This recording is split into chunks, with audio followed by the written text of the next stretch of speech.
Do you have what it takes to be an entrepreneur? Sounds exciting, right? Freedom, money, impact. But here's the reality check. Most startups fail. Some never make a single sale. And a lot of people who start a business shouldn't have. So before you romanticize the hustle, let's put you to the test. Let's see if you can handle what's coming. The truth is brutal. Around 90% of startups fail. Not because the founders were lazy. Not because the idea was bad. They fail because the product didn't solve a real problem. They ran out of money. They couldn't adapt fast enough.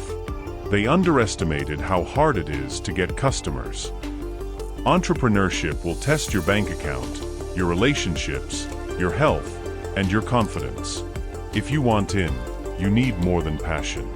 You need strategy, grit, and adaptability. Forget the follow your passion saying. That's amateur advice.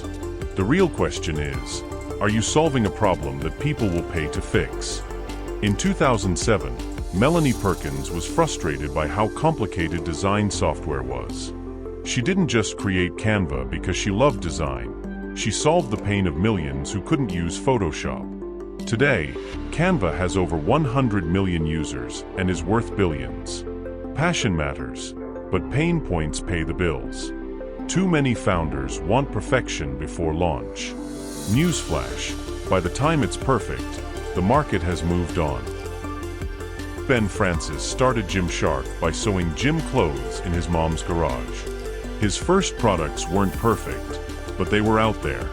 He listened to feedback, improved, and kept dropping new designs. Now Gymshark is a $1.5 billion brand. Start messy.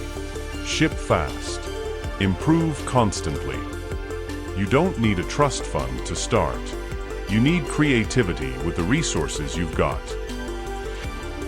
Daymond John didn't have a big investor. He worked at Red Lobster, sewed hats at night, sold them on the street. Mortgaged his mother's house to fund inventory. His big break? LL Cool J wore FUBU in a Gap commercial. The brand exploded. That's how a hustle from Queens became a $6 billion company. Resourcefulness beats resources every time. Failure is not a maybe. It's guaranteed at some point. The difference between quitting and succeeding is how you respond. Melanie Perkins was rejected by over 100 investors. Ben Francis's first Gymshark designs were flawed. Daymond John almost lost his home. They all pushed through. Not because they weren't scared, but because they moved forward anyway. So, do you still want to be an entrepreneur? If you're chasing it for fame, don't bother. If you're in it for quick money, forget it. But if you see a problem no one else is fixing, if you're willing to start small, move fast, and learn hard lessons, if you can get knocked down, adapt, and keep going, then maybe, just maybe, you have what it takes. The road is long. The odds are against you. But for those who stick with it, the reward is not just success. It's knowing you built something that matters. If you're serious about beating the odds, you're in the right place. QuickStacks is where ideas meet execution. Subscribe now and prove you have what it takes.